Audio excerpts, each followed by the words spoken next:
자, 시작. 너희 중에는 그렇지 않아야 하나니 너희 중에 누구든지 크고자 하는 자는 너희를 섬기는 자가 되고 너희 중에 누구든지 으뜸이 되고자 하는 자는 너희의 종이 되어야 하리라. 아멘. 할렐루야.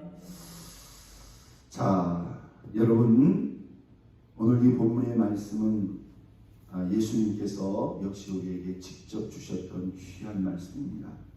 주님이 우리에게 이렇게 묻습니다. 너희 중에 누구든지 크고자 하는 자가 있느냐? 너희 중에 누구든지 으뜸이 되고자 하는 자가 있느냐? 자, 여러분, 주님이 보실 때, 자, 저를 보세요. 주님이 보실 때, 또 주님의 눈에, 주님의 기준에서 볼 때 가장 크고 존귀한 자가 누구일까요? 제가 이 교회에 와서 두 번째 설교인가를 이 주제로 나눴던 것을 기억합니다. 여러분 기억하시나요? 누가 하나님 앞에, 누가 하나님의 눈에 가장 크고 존귀한 자일까요? 여러분, 세상에서 비록 소위 크고 높고 존귀한 자의 기준이 있어요. 어떤 기준이 있죠? 예를 든다면 적게 배운 사람보다는 많이 배운 사람이 크다고, 또 적게 가진 사람보다는 많이 가진 사람이 크다고, 지위가 낮은 사람보다는 지위가 높은 사람이 크고 높고 존귀하다고, 또 배경이 없는 사람보다는 배경이 빵빵하고 뒤에 좀 마음껏 밀어줄 수 있는 사람이 더 크게 보일 수도 있습니다. 여러분, 그런 세상의 기준으로 저와 여러분들을 볼 수도 있어요.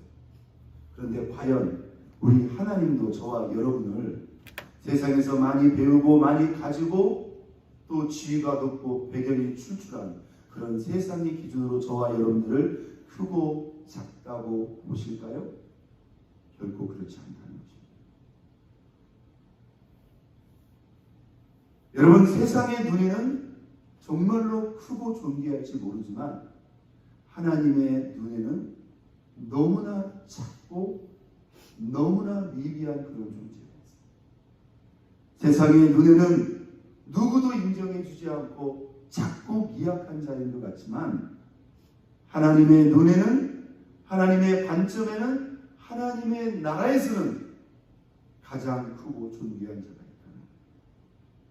물론 많지는 않지만 간혹 세상에서도 크고 존귀할 뿐만 아니라 하나님 앞에서도 크고 존귀한 자가 되는 자가 없지는 않습니다.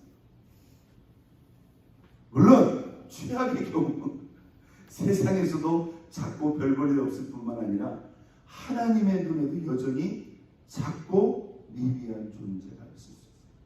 분명한 것은 세상의 기준이 있고 하나님의 기준이 있는데 이 기준이 똑같다 다르다? 분명히 다르다. 저는요, 여러분들이 진짜 하나님의 은혜와 축복으로 세상에서도 크고 존귀한 자가 될 뿐만 아니라 사실 그거보다 더 크고 중요한 것, 여러분, 진짜 영광은요, 진짜 크고 존귀한 것은요, 이 세상이 아니라는 거예요. 그것은 엄밀하게 말하면 뭐예요? 지나가는 겁니다. 물론 그게 아무런 의미가 없다, 가치가 없다, 중요하지 않다, 그것은 아닙니다. 하나님이 이 땅에서도 저와 여러분들을 세우고 높이고 존귀케 할 수 있어요. 그러나 그것은 어디까지나 뭐예요? 지나가는 거예요. 여러분, 진짜, 아니 영원히 하나님 앞에서 가장 크고 존귀한 자는 누구일까요? 그것은 세상이 아니라 하나님의 기준입니다. 제 설교를 잘 기억하고 있는지 오늘 한번 물어봐야 되겠네요. 여러분, 누가 하나님 앞에 가장 크고 존귀한 자라고 했죠? 성경에 많은 기준이 있지만 제가 세 가지를 하겠습니다. 마태복음 18장에 보니까 예수님께서 한 어린아이들을 제자 앞에 딱 세웁니다. 그리고 뭐라고 말씀했죠? 누구든지 이 어린아이와 같이 자기를 낮추는 자, 한번 닿습니다. 겸손한 자가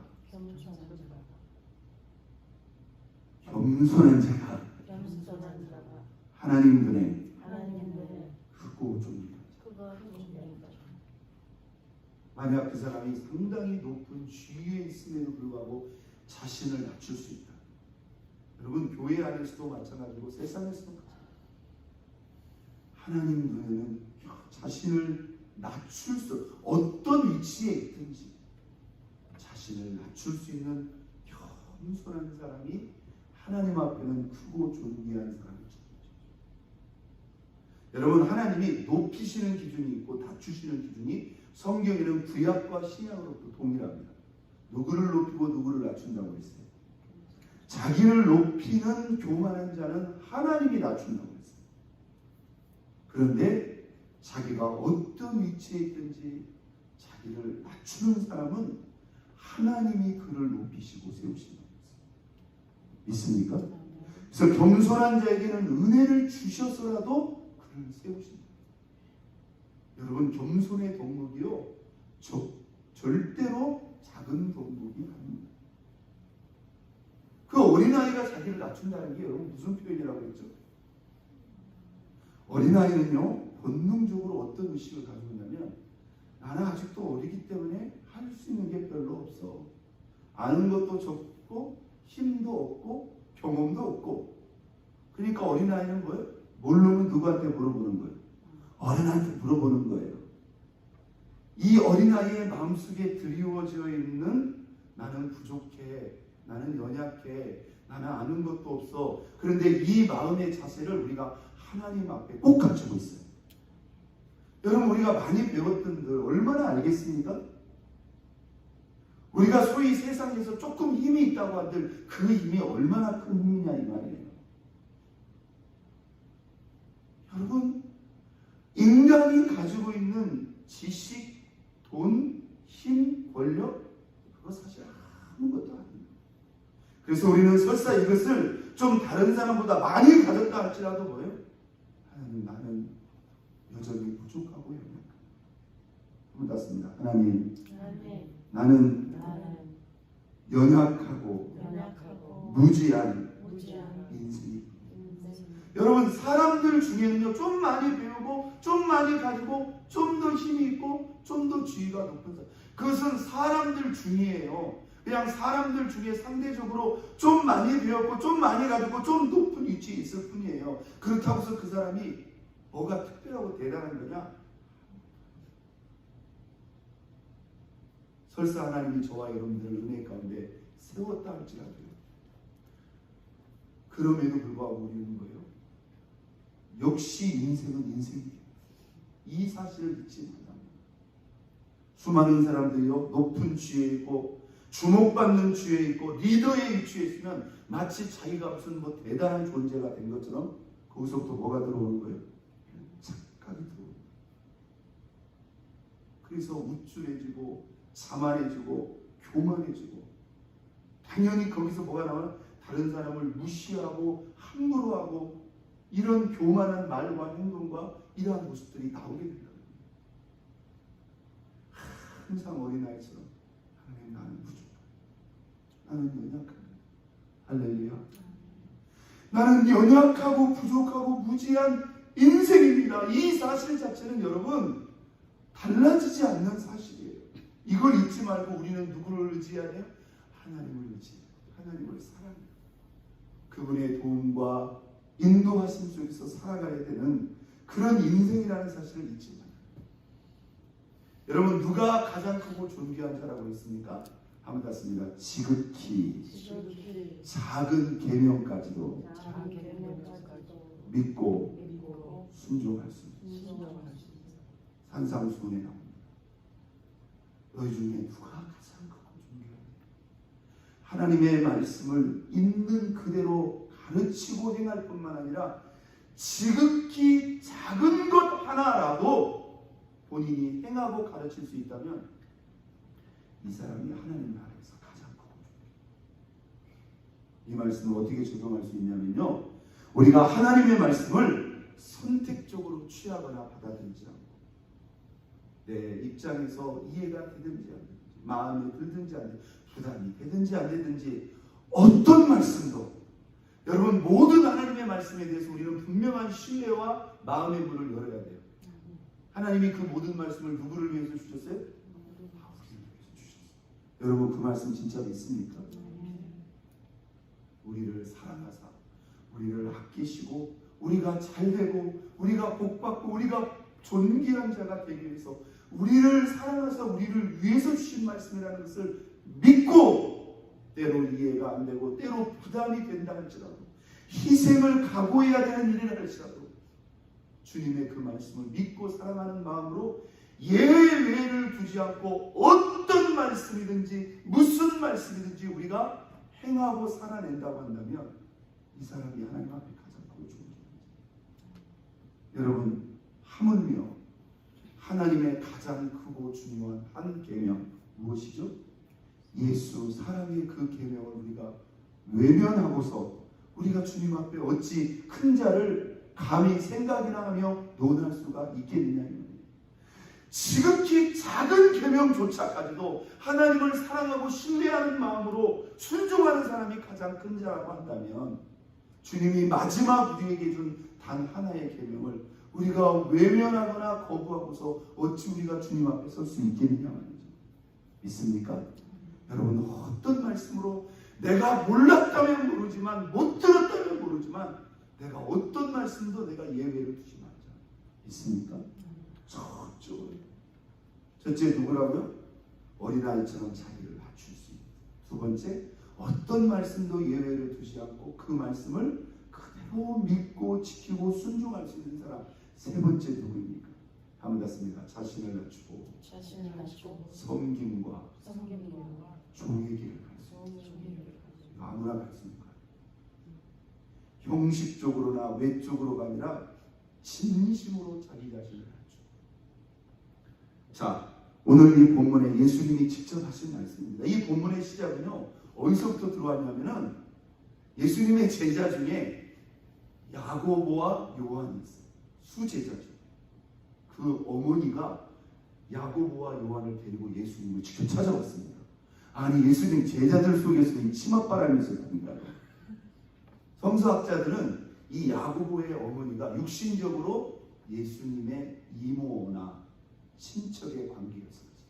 그러니까 인친의 그러한 관계를 가지고요 자기 두 제자를 데리고 와서 예수님께 대놓고 한다는 말이 주님의 나라가 임할 때 이 두 아들을 하나는 주의 우편에 하나는 주의 좌편에 앉게 하옵소서. 세상에 노비도 이런 노비가 어디가 있나요? 예수님이 이 말을 딱 듣고요 오늘 이 본문의 말씀이었습니다. 그러니까 제자들이 옆에 있다가요 다 열을 받았어요. 나와요 안 나와요? 24절 열 제자가 그 두 형제에 대하여 어떻게 이거를 분이 여기거늘. 이 말은 무슨 말입니까? 나머지 10명도 뭐요? 특별히 생각이 다르지 않았다는 거예요. 이게 저와 여러분의 마음이에요. 근데 예수님이 뭐라고 말합니까? 25절 예수께서 제자들을 불러다가 일부러 다 불러다가 이방인의 집권자들이 그들을 임으로 주관하고 그 고관들이 그들에게 권세를 부리는 줄 너희가 알거니와. 이게 소위 세상에서 큰 자, 높은 자, 존귀한 자의 개념이에요. 세상에서는 누가 크고 높고 존귀한 자입니까? 다른 사람을 임으로 주관하고 그들에게 권세를 부리고 이런 사람들이 높고 크고 존귀하다고 말을 합니다. 그러니까 높은 자리에 있어야 되고 힘도 있어야 돼요. 그래야 막 다른 사람들을 자기 마음대로 다스리고 권세를 부리고 이 사람들이 크고 높다고 생각해요. 그래서 오늘 제자들도 그 자리를 서로 원해가지고 그걸 가지고 지금 3년이나 지금 양육받았는데도 불구하고 뭐가 크고 뭐가 높고 뭐가 존귀한지를 몰라요. 저와 여러분도 마찬가지입니다. 평생 신앙생활을 해도 뭐가 크고 뭐가 높고 뭐가 존귀한지를 몰라요. 그때 예수님이 이렇게 말합니다. 26절 너희 중에는 그렇지 않아야 하나니. 한번 땄습니다. 너희 중에는 우리 중에는 그렇지 않아야 하나니. 하나님의 나라에서는 하나님의 눈과 기준에서는 이 세상의 기준과 관점과 분명히 다르다는 거예요. 세상에서는 높은 위치에서 다른 사람들을 다스리고 다른 사람들에게 함부로 하고 막 권세를 부리는 것이 크고 높고 존귀한가라고 하지만 너희 중에는 그렇게 해서는 안 된다는 거예요. 너희 중에는 누가 크냐? 너희 중에 누구든지 100% 해당되는 말이죠. 모두에게 해당돼요. 너희 중에 누구든지 크고자 하는 자는 너희를 뭐하는 자가 되어야 된다? 섬기는 자가 되어야 된다. 너희 중에 누구든지 으뜸이 되고자 하는 자는 너희 중에 뭐가 되어야 돼? 종이 되어야. 여러분, 우리가 이 다음에 하나님 나라에 갈 겁니다. 여러분, 주님의 나라에서요 똑같은 게 아니에요. 그 나라에서 큰 자가 있고 그 나라에서 높고 존귀한 자가 있어요. 그때는 세상의 기준이 적용됩니다. 여러분이 이 땅에서 주님을 섬길 때 어디 자리? 진짜 종의 자리까지 되어갔어요. 겸손히 자신을 갖추고 진심으로 섬겼던 그 자들이 이 다음에 우리가 주님 나라에 갔을 때 가장 주님 가까이에 앉아서 가장 크고 높고 존귀한 자리에 서 있게 될 것입니다. 아멘.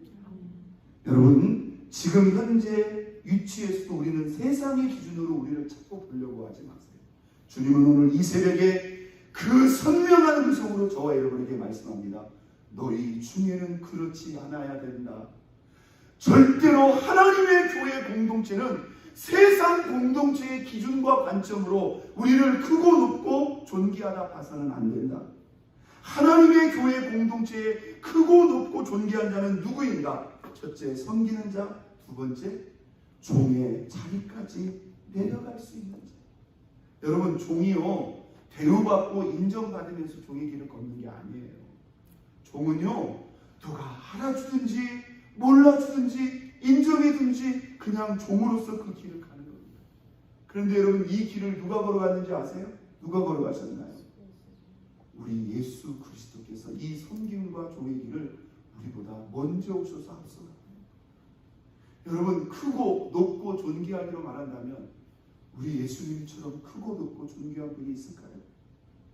그분이 그 높고 거룩한 보좌에서 세세 무궁토록 찬양과 경배와 찬양을 받으시기에 합당하신 그 존귀하신 하나님이 피조물의 형체를 입고 이 땅에 내려오셔서 30년을 인생의 굴곡진 그 삶 속에서 우리와 똑같은 삶을 사셨을 뿐만 아니라 종국에는 우리 평생의 그 더럽고 추한 모든 죄를 당신이 다 뒤집어 쓰시고 어디로 올라가셨어요? 저 십자가에, 그 십자가에 달리셔서 그 옷이 다 발가 벗겨지고 그 침뱉음과 저주와 모욕을 다 참아내면서까지 그 십자가의 부속을 다 이루셨다. 믿습니까? 그게 인류를 위한 전능하신 하나님의 아들의 우리를 위한 섬김이었어요. 빌립보서에는 이렇게 말합니다. 이렇게 순종한 그 아들을 누가? 성부 하나님이 어떻게 하셨다? 가장 크고 높고 존귀한 이름으로 예수 그리스도를 올리셨고 그 예수 그리스도의 이름 앞에 모든 무릎을 꿇게 하셨다는 것입니다. 여러분, 오늘 우리가 이 말씀, 그래서 오늘 28절은 이렇게 말합니다. 인자가 온 것은, 내가 세상에 온 것은 섬김을 받으려 함이 아니라 오히려 섬기려 하고 자기 목숨을 많은 사람의 대속물로 주려 함입니다. 여러분, 오늘 이 새벽에 우리는 우리 자신에게 이렇게 한번 질문을 해보세요. 나는 주님의 기준, 주님의 관점, 주님의 눈에 나는 참으로 크고 존귀한 자입니다. 오히려 우리는 주님의 눈과 그 기준과 관점에서 볼 때 저 뒤에 서서 정말로 보이지도 않는 너무나 미비하고 작은 존재가 아닌가를 우리는 뒤돌아봐야 됩니다. 오늘 이 말씀을 가지고 우리가 다시 참으로 하나님의 눈에 크고 존귀한 자가 되어서 첫째, 겸손한 자. 두 번째, 어떤 말씀도 예외를 두지 않고 순종하는 자. 세 번째, 어디의 자리? 종의 자리까지 내려가서 겸손히 섬기는 자가 돼서 여러분, 이후에 주님 앞에 저와 여러분이 섰을 때 참으로 주님 앞에 거룩하고 크고 아름답고 존귀한 자가 되는 저와 여러분 모두가 될 수 있기를 예수 그리스도의 이름으로 축원드립니다. 우리 시간 다 같이 두 손